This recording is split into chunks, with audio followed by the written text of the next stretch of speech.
Hello दोस्तों, कैसे हैं आप लोग। स्वागत है आप सभी लोगों का आप सभी के अपने चैनल सपोर्टिंग आप फार्मेसी में। दोस्तों, आज का ये वीडियो आप सभी लोगों के लिए बहुत ही महत्वपूर्ण होने वाला है, क्योंकि आज की इस वीडियो में आप लोगों को बताने वाला हूं, अगर किसी का पेट खराब हो जाता है, दिन भर में 2 बार 3 बार 4 बार 5 बार स्टूल पास करने जा रहे हैं, मतलब उनको डायरिया हो गया है, और डायरिया अगर किसी को हो जाता है तो उसका क्या इलाज होता है, इसके बारे में आप लोगों को बताऊंगा। कौन कौन से मेडिसिन में टैबलेट दिए जाते हैं, कौन कौन से इंजेक्शन लगाए जा सकते हैं, कौन कौन से IV फ्लूइड चढ़ाए जा सकते हैं, सारी की सारी बात आप लोगों को डायरिया से रिलेटेड सारी दवाइयों के बारे में बताऊंगा। अब आप कहेंगे IV फ्लूइड के बारे में क्यों बताएंगे, क्योंकि दोस्तों अगर किसी को डायरिया हो गया है तो उनके शरीर का सारा पानी भी बाहर निकल जाता है, जिसकी वजह से उनको डिहाइड्रेशन हो जाता है, शरीर में पानी की कमी हो जाता है, और इसकी वजह से उनको IV फ्लूइड का इस्तेमाल करना पड़ता है, और साथ ही साथ में इसी में डायरिया का भी मेडिसिन डाल दिया जाता है। तो दोस्तों, अगर आप मेडिकल की प्रैक्टिस करने वाले छात्र हैं तो आप सभी लोगों को ये सारी जानकारी एकदम अच्छे से रहना ही चाहिए। तो चलिए दोस्तों, वीडियो को स्टार्ट करते हैं बिना देर के। लेकिन स्टार्ट करने से पहले एक महत्वपूर्ण सूचना यह है कि सपोर्टिंग आप फार्मेसी के इस चैनल पर यह वीडियो बनाया जाता है केवल और केवल मेडिकल छात्रों के नॉलेज के लिए। कोई भी दवा अपने से ना इस्तेमाल करें बिना डॉक्टर के सलाह के। दोस्तों, सबसे पहले अगर बात करें कि ये डायरिया होता क्या है, तो डायरिया को डिफाइन कर सकते हैं, it is the passage of 3 या फिर मोर लूज लिक्विड स्टूल पर डेज। मतलब जो हमारा स्टूल होता है वो एकदम लूज हो जाता है, वो एकदम पतला हो जाता है। दिन भर में 2 बार 3 बार 4 बार स्टूल पास करने जा रहे हैं पेशेंट, मतलब इस तरह के लोगों को बोला जाता है कि उनको डायरिया हो गया है। हिंदी भाषा में जो लोग एकदम जानना चाहते हैं, डायरिया होने पर प्रतिदिन 3 से अधिक बार तरल मल मतलब स्टूल निकालने जाना पड़ता है उनको, जिसे दस्त के रूप में भी इसको परिभाषित किया गया है। ये बात समझ में आया ना आप लोगों को। इसी को बोला जाता है कि पेशेंट को डायरिया हो गया है। अब देखिए यहाँ पर बात ये आता है, डायरिया होने का क्या कारण होता है। तो दोस्तों, डायरिया होने के बहुत सारे कारण होते हैं। बैक्टीरियल इन्फेक्शन के कारण हो सकते हैं, इन्फेक्शन के कारण भी हो सकते हैं हमारे शरीर में, या फिर हमने कोई अनहेल्दी प्रोडक्ट खा लिया है इसकी वजह से भी देखा जा सकता है, या फिर कोई सर्टेन एलर्जी वाला आइटम हमने खा लिया है, या फिर रेडिएशन थेरेपी के कारण भी देखा जाता है कि हम लोगों को डायरिया का बीमारी हो जाता है। कभी कभी ऐसा होता है कि मान लीजिए हमको कॉन्स्टिपेशन हो गया है, पेट में कब्ज बन गया है, तो हम ऐसी दवाइयों को ज़्यादा डोज में खा लेते हैं कि हमको फिर क्या हो जाता है, डायरिया हो जाता है। तो जिन लोगों को पेट में कब्ज बन जाता है तो उन लोगों को ज़्यादा हाई डोज में भी दवा को नहीं खाना चाहिए। इसीलिए यहाँ पर लिखा गया है, सर्टेन मेडिकेशन के कारण भी देखा जाता है कि पेशेंट को डायरिया का बीमारी हो जाता है। तो ये कारण होते हैं सारे के सारे, जो कि आप लोगों को पता रहना चाहिए। यहाँ पर बात ये आता है कि अगर किसी को डायरिया हो जाता है तो उनमें कौन कौन से लक्षण देखे जाते हैं। तो लक्षण तो आप लोगों को पता ही होगा, कभी ना कभी आप लोगों को भी डायरिया का बीमारी शायद हुआ ही होगा। नहीं हुआ है तो जान लेते हैं कि अगर किसी को डायरिया हो जाता है तो उनका वेट लॉस हो जाता है। क्यों?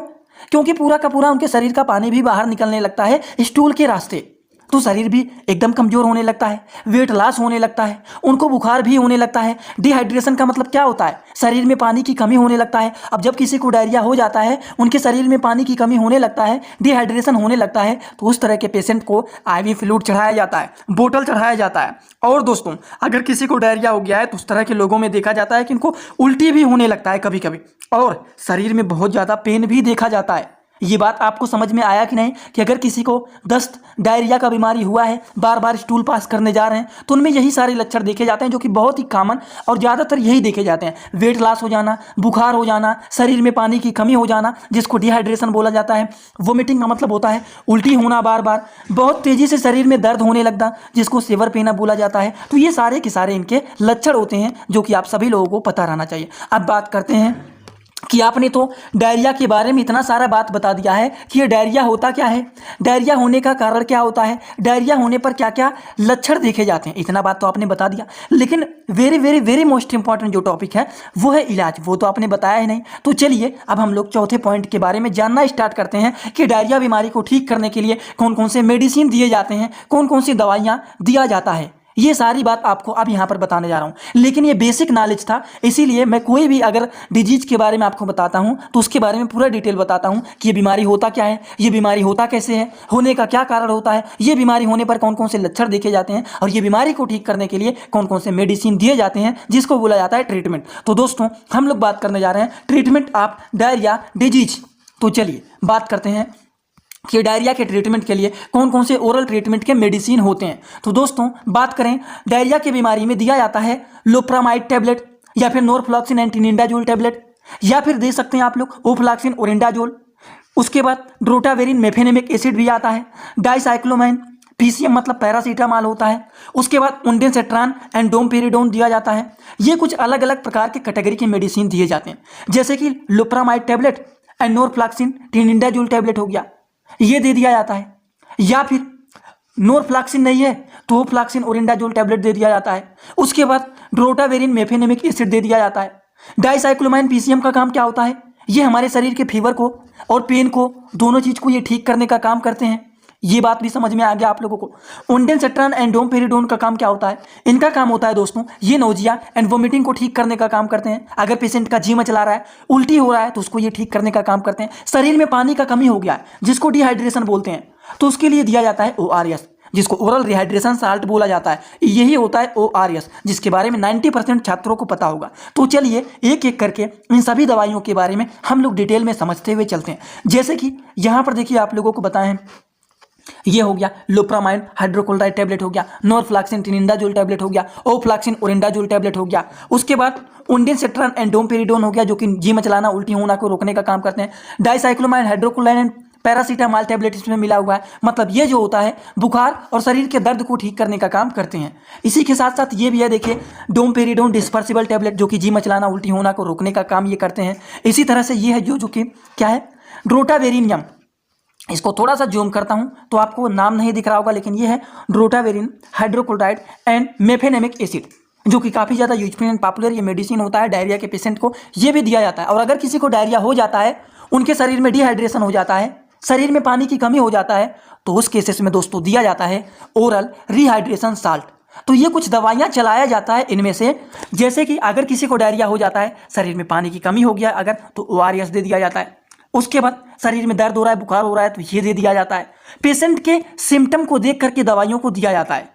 ये बात आपको समझ में आ रहा है ना कि मैं आप लोगों को बताना क्या चाहता हूँ। दोस्तों इसी तरह से मैं आप सभी लोगों के लिए एक बुक बनाया हूँ, जिस बुक का नाम है A to Z medicine book. ये जो दोस्तों बुक है, ये टोटल 600 पेज का है, जिसमें आप लोगों को टोटल 46 चैप्टर मिल जाएंगे। और साथ ही साथ आप लोगों को फ्री में पूरे बुक का 46 वीडियो लेक्चर भी मिल जाएगा हर एक चैप्टर का, जिसकी आप लोगों को मिल जाएगा मात्र 499 रुपये। ये बुक आप लोगों को PDF के फॉर्मेट में व्हाट्सअप पर मिलेगा, जो कि आप कैसे लेंगे, इसी वीडियो के कमेंट बॉक्स में जाएंगे, वहाँ पर एक लिंक मिल जाएगा। जब आप उस लिंक पर क्लिक करेंगे तो डायरेक्ट आप व्हाट्सअप पर पहुँचेंगे। उसी नंबर पर आपको पेमेंट करना है, वहीं पर आपको बुक और पूरे बुक का वीडियो लेक्चर भी मिल जाएगा। जो लोग लेना चाहते हैं ले सकते हैं। जो लोग प्रैक्टिस करने वाले छात्र हैं, जरूर इस बुक को परचेज करें, जिसमें हजारों प्रकार की दवाइयों का नॉलेज आपको मिल जाएगा। दोस्तों अगर किसी भी पेशेंट को कोई भी बीमारी हुआ है, तो उसके सिम्टम को देखा जाता है कि पेशेंट के अंदर क्या क्या लक्षण देखे जा रहे हैं, और उसके लक्षण को देखते हुए ही मेडिसिन दिया जाता है कि पेशेंट को क्या चीज़ देना है और क्या चीज़ नहीं देना है, कितने डोज में देना है और कितने डोज में नहीं देना है। अब बात करते हैं, आपने मान लीजिए इनमें से कोई भी दवाइयाँ दे दिया है, मान लीजिए आपने ORS दे दिया, एंटीबायोटिक दे दिया है, उसके बाद वोमिटिंग एंड नोजिया का मेडिसिन दे दिया जाए। अब मान लीजिए आपने इनमें से कोई भी मेडिसिन, 2 मेडिसिन, 3 मेडिसिन दे दिया है, और इनमें से कोई भी दवा गैस्ट्रिक काज कर दिया, पेट में गैस बन गया, तो इसके लिए गैस्ट्रिक मेडिसिन को भी दिया जाता है साथ में मिला करके। तो कौन सी गैस की दवाइयाँ मिला करके दिया जाता है दोस्तों? डायरिया में एसिडिटी को कंट्रोल करने के लिए कौन से मेडिसिन को दिया जाता है? एसिडिटी का मतलब होता है पेट फूल गया है, पेट में गैस बन गया है, पेट में जलन हो रहा है, पेट में दर्द हो रहा है गैस बनने के कारण, तो उस केसेस में पेंटाप्राजोल दे सकते हैं, ओमेप्राजोल दे सकते हैं, रेबिप्राजोल दे सकते हैं। दोस्तों इसके लिए मैंने आप लोगों को एक फार्मूला भी बताया था, किसी भी दवा के नाम के लास्ट में प्राजोल आ जाए, वो सारी दवाइयाँ गैस की दवाइयाँ होती हैं। जैसे कि एग्जाम्पल भी बता देता हूँ आप लोगों को, कलर कैसे चेंज हो गया इसका, ये क्या दब गया। हाँ दोस्तों यहाँ पर देखिए, जैसे कि पेंटाप्राजोल हो गया, ओमेप्राजोल हो गया, रेबिप्राजोल हो गया, तो सब में प्राजोल आ रहा है ना। जैसे कि यहीं पर आप लोग देख लीजिए, इसका नाम आप लोग याद कर लेना। देखिए प्राजोल, उसके बाद ओमेप्राजोल, यहाँ पर देखिए ओमे भी यहाँ पर होगा, ओमेप्राजोल, रेबिप्राजोल, तो सब में प्राजोल आ रहा है। तो ये सारी दवाइयाँ गैस की दवाइयाँ होती हैं। इनमें से कोई एक दवा दिया जाता है, ये सारे नहीं, इनमें से कोई एक दिया जाता है। एक और बता देता हूँ गैस की दवाइयों का फार्मूला, एक और होता है TIDINE, टिडीन। किसी भी दवा के नाम के लास्ट में टिडीन आ जाए तो वो भी गैस की दवा होता है। जैसे कि रेनिटिडीन, सिमिटिडीन, नाइजाटिडीन, तो ये क्या होता है? ये भी टिडीन आ जाए तो वो भी गैस की ही दवा होता है। इतना बात समझ में आया ना आप लोगों को एकदम अच्छे से? चलिए बात करते हैं कुछ और भी दवा के बारे में। जैसे कि ये देखिए, अगला जो मेडिसिन है वो है रेसिका ड्रोटिल कैप्सूल, जो कि इंडियन फार्माकोपिया का ये 100 mg का टैबलेट है, जो कि G-डोट के नाम से फेमस होता है। यहाँ पर देखिए बड़ा सा लिखा गया है। दोस्तों ये G-डोट मेडिसिन का काम क्या होता है, इसका यूज क्या होता है, चलिए जान लेते हैं। ये एक ऐसा मेडिसिन होता है जो कि हमारे इंटेस्टाइन में वाटर के एब्जॉर्प्शन को ये बढ़ाने का काम करता है, जिसका डोज होता है दिन भर में 1 से 2 बार आप इसका इस्तेमाल कर सकते हैं। इतना बात समझ में आया कि जी रूट मेडिसिन का काम क्या होता है, इंटेस्टाइन में वाटर के एब्जॉर्प्शन को ये बढ़ाने का काम करता है। पेशेंट के कंडीशन को देखते हुए दिन भर में 1 से 2 बार इसको दिया जाता है। ये बात समझ में आया। कुछ इंजेक्टेबल ट्रीटमेंट के बारे में भी जान लीजिए कि अगर किसी को डायरिया हो गया है, पेट में एकदम पानी की कमी भी हो गया है, डिहाइड्रेशन हो गया है, तो कौन कौन से इंजेक्शन इंजेक्टेबल के माध्यम से दिया जाता है। इंजेक्टेबल का मतलब होता है इंजेक्शन के माध्यम से दिया जाता है। तो दोस्तों इंजेक्शन के माध्यम से दिया जाता है, एमाइकासिन हो गया या फिर जेंटामाइसिन हो गया, इनमें से कोई एक दिया जाता है। ये बात समझ में आ गया। मेट्रोनाइडाजोल का ड्रिप होता है थोड़ा सा जूम कर दूं, ये होता है मेट्रोजील का ड्रिप। और मेट्रोनाइडाजोल या फिर मेट्रोजील हो गया, इनका काम क्या होता है दोस्तों? इनका काम होता है कि ये डायरिया को रोकने का काम करते हैं। ठीक, तो ये इंजेक्शन का इस्तेमाल कर सकते हैं। आईवी फ्लूइड जो होता है, ये देखिए मेट्रोजील लिखा गया है। उसके बाद ये है जो सिप्रोफ्लॉक्सिन इंजेक्शन, जो कि एक प्रकार का क्या होता है, ये एंटीबायोटिक होता है, जो कि बैक्टीरियल इन्फेक्शन को ये किल करने का काम करते हैं। और ये जो आईवी फ्लूइड होते हैं, मतलब जो बोतल्स होते हैं, इनके चढ़ाने के द्वारा और भी काम होते हैं, जैसे कि डायरिया ठीक हो जाएगा और पेट में डिहाइड्रेशन जो हो गया है वो भी ठीक हो जाएगा। शरीर में जो पानी की कमी हो जाता है, तो देखते हैं ना डॉक्टर लोग आते हैं और क्या करते हैं, उनको बोतल चढ़ाते हैं। तो बोतल क्यों चढ़ाते हैं? जिससे दो काम हो जाए, पेशेंट का डायरिया भी ठीक हो जाए और डिहाइड्रेशन भी ठीक हो जाए, शरीर में पानी की जो कमी हो जाता है वो भी ठीक हो जाए, इसीलिए बोतल को चढ़ाया जाता है। ये सारी बात आपको पता रहना चाहिए, जो कि एकदम आसान भाषा में आपको बता रहा हूँ।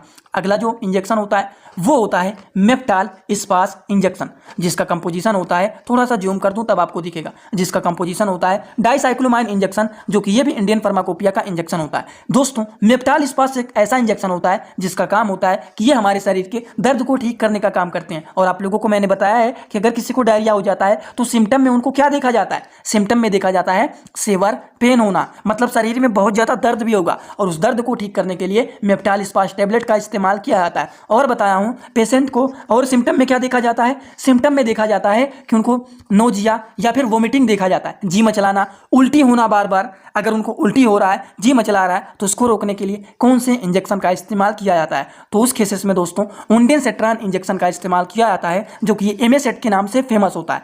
इस इंजेक्शन का काम होता है, this injection use for the control of vomiting and nausea, जी मचलाना, उल्टी होना, इन सारी चीज़ों को ये रोकने का काम करते हैं एमएसेट इंजेक्शन, जिसको आप दोनों रूट से लगा सकते हैं, आईवी रूट से भी लगा सकते हैं, आईएम रूट से भी लगा सकते हैं।